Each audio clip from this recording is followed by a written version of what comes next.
Sup, y'all, back again with Mock Draft 2.0. And today we're going back through again and just picking, we're going to change it up entirely. Like, I'm going to try to have as many different players on our team as possible for this mock draft.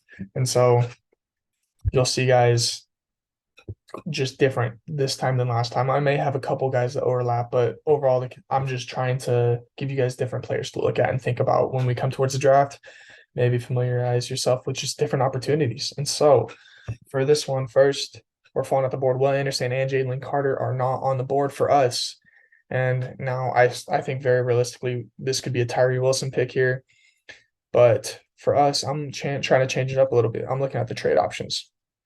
So Vegas, they have pick 7.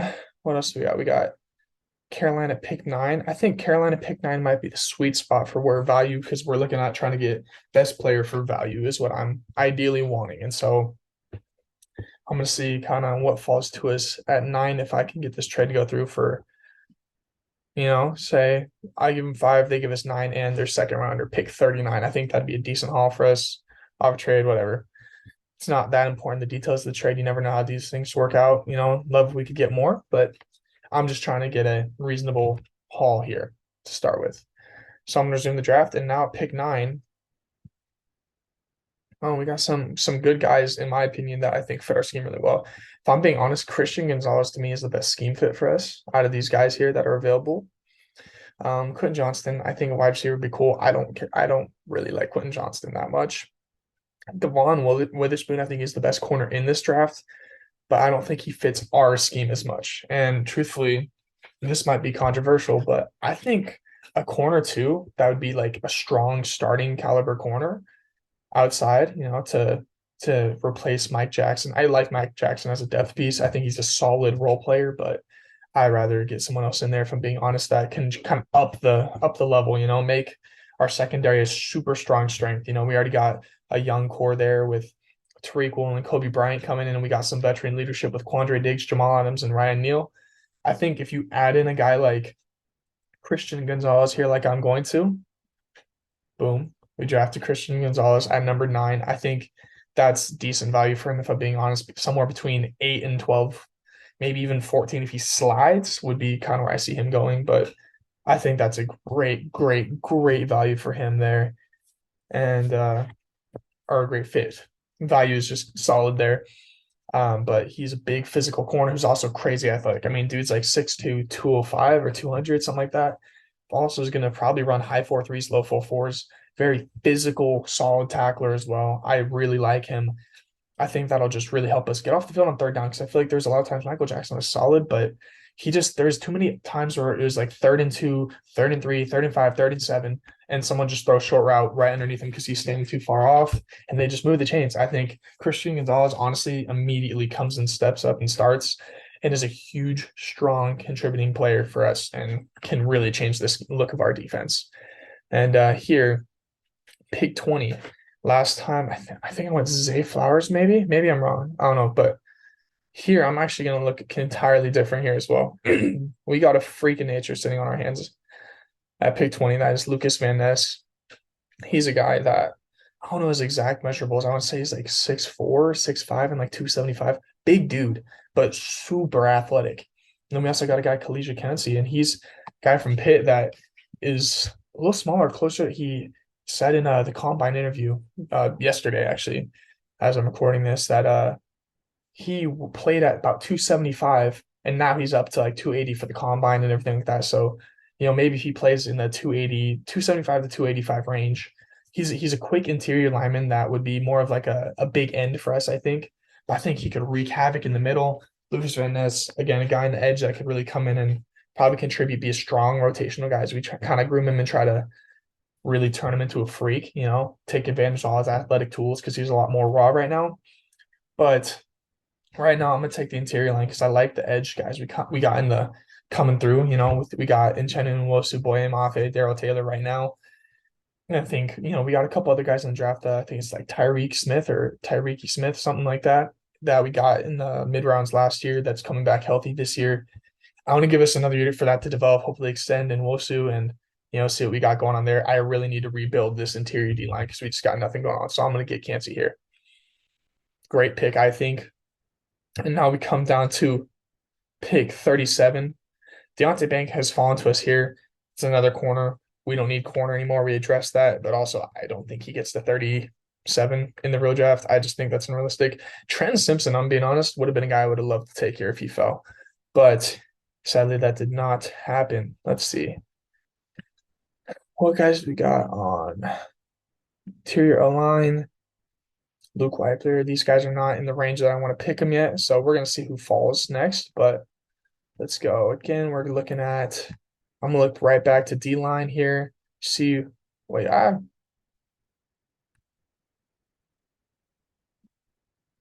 okay. Yeah, we don't have a good value here. Siaka Ika is a guy I really like as well, but a bit of a reach here, but don't pay attention too much to the value if I'm being honest. Guy's going to move up the board, down the board. You never know how it's exactly going to turn out. We have two picks coming up really close. If I'm being honest, I'm going to shore up our nose tackle position right now. I think Siaka Ika is a great player, and he's going to be an absolute unit in the middle of our D line to help that run defense that we need desperately. So I'm going back to back interior D line picks. However, one's a big end, one's a nose, so they're going to be next to each other, but they can both be on the field at the same time. So that's one thing that's crucial to me. We have three interior D linemen on the field at all times in our 3-4 unit. So getting guys that can be on the field and making plays right away, or at least in the rotation, is what's a priority to me. Boom. And now we come back here. Let's see what value we got here. Will McDonald, the edge, is honestly a really interesting guy to me. Same with Deion Henley. Ooh, that's what I'm gonna go here. Linebacker is a huge need for us. I think Deion Henley steps in and immediately starts for us and is a freak athlete that we can honestly groom to just be absolutely really useful in this second round pick, man, that we got from trading down. This is just a bonus player. And Deion Henley, if I'm getting a bonus player, he's a guy I'm laying my chips in on because he's a great athlete. Dude was a kick returner, wide receiver at one point, like earlier in his college career. That's crazy to me. I heard he played quarterback in high school. I could be wrong about that, but basically, moral of the story, dude's a freak athlete. He is super fast, super athletic, and just like twitchy, good tackler. I think we can groom him and turn him into something really special in the middle. And he could really go along with Jordan Brooks if Jordan Brooks can come back healthy and play for us again. If not, he'll just be a good linebacker piece that we'll figure out. He's going to get in there, he's going to play, and he's going to be great for us, I think, with some coaching. So I'm taking Deion Henley there, who I love. Now here, Andre Carter, I would take him value wise, but he's not going to be there. I would be so shocked if Andre Carter's there at this point. He's an edge again. We don't super need that. Same with Will McDonald, but I'm just trying to be realistic. I don't think those guys make it here. So I'm looking more for guys that I really do think there's a chance could be here. Let's go wide receiver. Who do we got out here? Josh Downs could be an interesting guy here, I think, actually. He could fall here. I honestly still see him going earlier. However, I could see him falling there. It's possible. And I think wide receiver 3 is a good spot. He's very athletic. I'm sorry. He's not very athletic. He's not very athletic, is what I meant to say. Sorry. But he's very good at getting open. He's savvy, got great hands. Only had 2 drops this last year compared to way more, like I think it was like 11 or something the year before. But very, I could be wrong about that number. Don't quote me, but 2 drops last year, I'm pretty sure is about right.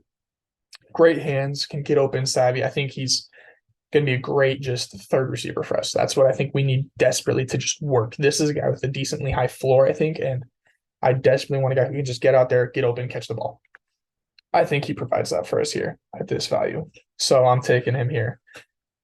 Now we get down to our next pick, which is a ways away.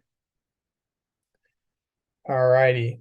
Yeah, see, some of these guys are just the value's completely messed up based on this brown board right now, but we're going to just kind of keep playing with it. Devon A-Chain, that would be such an interesting pick, but we're not going to do that. That's just an RB that can run like 4 twos.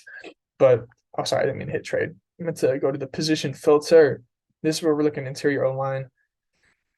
Again, we kind of missed that first round of guys that are going to that fell there as far as like the centers and guards that I wanted. Sadly, I could have taken one at 51, but I like the value of where we were at. And honestly, I don't even remember who was available at that point. But yeah, John Mitchell Schwartz, he was gone. That was the main guy I'd want. But I could have gone, yeah, Steve Avila. Oh my gosh, Avila. But I didn't really. I just liked the idea of getting Josh Downs fixing that offensive or that wide receiver 3 spot. I think that was so crucial. There's other guys who could have gone like Joe Tippmann at center again, but I think that'd be a bit of a reach for me. So I like what we did. Jack Campbell's a guy I'd love to get in the real draft too. But again, we addressed linebacker earlier. However, we're back here. We're not taking interior lineman at this spot based on value. Let's see. We're just gonna knock down and go to full board. Carl Books, that's the guys here. He's Colbert, Nick Herbert. Oh my gosh. Sidney Brown. That is actually interesting to me here. Sidney Brown's a guy that I think he was a 4-year starter at Illinois. He played with Devin Witherspoon. Very good player, just very solid player. One of his issues is tackling, but everywhere else he seems to be super solid everywhere. And I genuinely think he's a guy that gets on our team and immediately can kind of hop into the rotation. I'm trying to be realistic. PFF has him at the big board at 58. I think that's truthfully a bit high. I don't know if he'll go in the second round. He could, never know. But I'm thinking this third round is a good spot for him. Get us some safety depth because the truth is Quandre Diggs is getting older. Jamal Adams has had a lot of health injuries or health issues. And Ryan Neal, I don't know if he's tendered or restricted. He's on our team, but I don't know the extent of his contract. So I think he only has like 1 year for now. But I want another guy in the rotation that we have 4 years to mold and see if they can be a contributing role player. And I think third round's a good spot to do that with a solid player that you like, good value. I don't want to reach to get a specific need. I want to kind of stay true to my board a little bit and try to keep some good value going. But now we are at pick 122, and there's lots of guys are falling down this board crazy. Dorian Williams, oh my goodness, dude.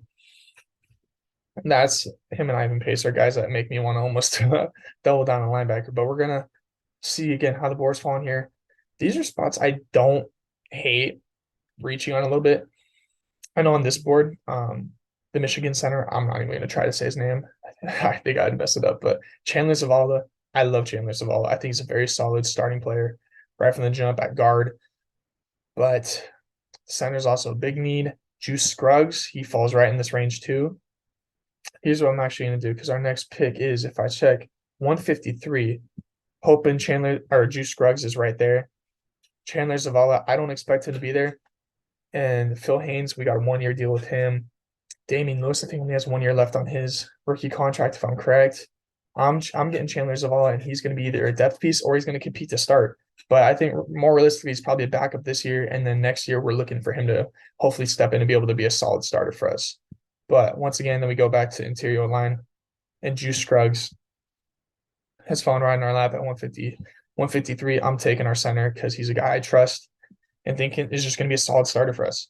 We're going to come back out here and see, kind of reevaluate who's available, man. Dorian Williams, I think this is this fourth or fifth round if I'm, yeah, this is round 5, pick 20. This is a guy, I think Dorian Williams is realistically going to be available in the 4th to 5th round range. He's a great player. Kobe Turner, we could rebuild this whole interior D line, guys. I think in our box, Pete Carroll has emphasized how desperately he wants to get our box going again, man. So I think, if I'm being honest, that's the move for us. Kobe Turner here, great value. Again, I think he could be available in the rounds 4 to 5. So I don't think this is horribly unrealistic. But Kobe Turner, I think, is a great pick for us here on 156, if possible. Again, I'm just throwing names out there. Kobe Turner's an interior D lineman, again, would be a big end for us. So then we're kind of rebuilding our whole interior D line that I just named out. We got Siaka Ika, and then we got Consi, and then now we have Kobe Turner to kind of compete for time at that third interior lineman spot. I don't know if he will start right away or anything like that, but I think he'll be a rotational player at the minimum, and that's what we're looking for here on day 3. We're trying to get guys that can get in and get playing time, will also be contributing factors elsewhere, depth pieces, security. And at a minimum, he's providing that. Now we got our last pick here at 197, I believe. I don't think we got anything else. Yeah, this is our last pick. Kind of throwing a dartboard out there, Let's see, what RBs do we got out there? Who do we like? Do we like any of them, truthfully? I'm not in love with any of the guys. Eric Gray is the only guy I honestly know about, and I don't really care. I don't think I need him that bad. We're looking at positions that we can just, see who's out there, man. Ooh, a tackle, corner, safety, D-line, edge, linebacker, who's available. And I'm not in love with any of these guys, man, if I'm being honest. So I think we're going to go back to our big board. And truthfully, this is where we kind of get a nice little luxury pick, is what you'd call. I think, truthfully, if Drew Lock's gone, Loki Stetson Bennett's maybe a guy you pick to just be a backup because I don't think he's ever going to be more than a backup in the NFL, but he might be a solid backup. But Antonio Mafi's another guy that's just very solid player at guard. I'm almost thinking of taking him here because again, it's kind of a luxury pick, good value. He's already fitting in, but I don't know. We'll see. Let's see. Look more at the board. Starling Thomas, a guy I really like at corner. He's more of a going to be a proper nickel, but he's just built interesting. He's a little shorter, but he's pretty big, I think, if I'm remembering correctly. He's kind of a nickel guy, would be depth for Kobe Bryant. I don't think that's specifically what we need the most here. Trey Dean's a guy that, if I'm buying on trades here, man, I'm buying Trey Dean. I'm buying Trey Dean here. I got him last time too, but dude, Trey Dean is literally just a guy that he's got the athleticism, he's got the tools, he just doesn't have ball skills right now. And he's another guy that I think at minimum is going to be a good special teamer because he's over 6 foot. I think he's like 200 pounds and he's gonna be fast. He's gonna be high 4.3s, probably 4.3s, 4.4s range. I mean, athletic. I think minimum he's gonna be a good special teamer. And I took him in the last draft too, but I think that's a solid roundup for us, if I'm being honest again. Now, don't pay attention too much to the grade that PFF specifically gives us for this, whether it's good or bad. That doesn't mean as much. Think about who we're going to have as role players on our team from the jump. Who's going to be actually out there and playing for us? Who's going to make an impact and make our team better? Whether it's starting, getting strong, kind of role playing time, rotational guy, or if it's honestly coming in and just being a special teamer and making an impact that spot. Kind of like Tariq Young last year. He started to get some more offensive reps towards the end of the year, playing almost like a fullback role, getting some lead blocking time. He got a couple touches at wideout, especially in the playoff game. He got like 3 catches, I think, if I'm correct. But he had a huge special teams impact. He was a great gunner going down on punts, man. He had so many tackles down there for us. And so if we can get a guy like that out of Trey Dean at the end, that's kind of what I'm thinking with that pick is hopefully he's another great special teamer for us. But apparently they give us a B plus overall. But here's how I think about it, man. Think about our defense as far as how we rebuilt it here. Our team, what did we add to our team to make them better? Linebackers are way bigger need than people give us credit for. They give us a C based on the fact that they don't consider one of our big needs. That's just simply inaccurate. Jordan Brooks is unhealthy for the first part of the year, probably minimum. Cody Barton's a free agent. We don't have, other than that, we just got, I think, like Tanner Muse we can have back. Ben Burke-Kirvin's a guy that we have on our roster, I believe, still for one more year on contract. But again, those are the guys I want on the field. So we got Deion Henley. He's going to start day one. I think there's going to be some rough edges to work out, but he's more talented than both those guys for sure that I just named, and he's going to step on the field and make an impact for us. Christian Gonzalez, he's starting day one, and he's a huge upgrade, in my opinion, over Michael Jackson.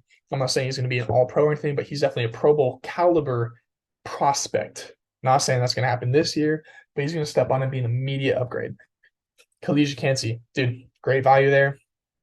Interior D-line, juiced up. We got two talented guys in the interior D-line here that immediately are starters for us from day one that impact our defense greatly. Linebacker, our front seven, we got 3 guys back to back to back that just upgrade our front seven. Wide receiver Josh Downs, if he fell there, that'd be great. Guy that knows how to get open, good hands, move the chains. That's what we need. And the third guy that we can rely on. Maybe we bring Marquise Goodwin back as a third/fourth competing weapon that they kind of rotate, because he has a little more of the speed and stuff, but whatever. Eskridge, I'd love to see something different from him, but I just don't know. He hasn't panned out yet. And so I think we need to add more to that spot. Sidney Brown, I think, round 3, he's not going to be a starter, obviously, but he's a guy can come in and compete for some, playing time. And if injuries do happen, he could be in a prominent role. So I think that's a good pick for us. Chandler Zavala, again, either depth guard or competing for future years. They don't grade out these two well, but honestly, center's a big need. I think Juice Scruggs coming in can low-key start for us. He's not the most athletic, and that's why he's down here at the board. He's not super athletic, but I think he's a guy that just knows his job and can do it well. So I like him there for us. Kobe Turner, an interior D-line guy that I think he's going to compete for that third end spot from the jump. And I don't necessarily think he's going to start there, but I think he's going to get rotational time within that lineup in the middle, and that's what I care about. Trading special teamer. To me, you look at that. Let's just do a count. We got 1, 2, 3, 4, 5 guys I consider absolute, no matter what, day one starters probably. And then 1, 2, 3 guys that I consider strong rotational guys between Josh Downs, Sidney Brown, and Kobe Turner, no matter what. And then Juice Scruggs is either a backup center for a year or two, and then we try to start him if we can, or he's just a depth center, offensive lineman, or he starts day one. Honestly, it's one of those two. And I think for a round 5 flyer, I'm completely happy with that. He's a guy that even if he's a backup and we get a different center free agency or something like that, I'm more than okay if he has to play a couple games in relief or start for us. So I'll be okay there. Honestly, that's going to wrap up this draft here. Let me know any thoughts you have, any players you liked, any thoughts you didn't like. But I think I covered a bunch of needs, and I took a couple luxury picks for guys I think just can add to our team and be more talented spots to spots we're already talented at. Like the Christian Gonzalez pick at 9. I think that's huge for us. I love that pick. Honestly, he's a day one starter and he improves our team. So I think that's the main thing you're trying to do in these mocks. And so let me know any thoughts you have in the comments. Please like and subscribe if you like this content, and go look at these players for yourself. Tell me if you like them. Tell me if you don't, and find your own opinions and find guys that you want for the Seahawks to pick. I think that's the most fun part about it. Is you just getting your own process, get names, familiarizing yourself, and then finding players that you're wanting to bet on. These are guys that I'm willing to bet on. So, yeah, I'll see you guys later. Peace.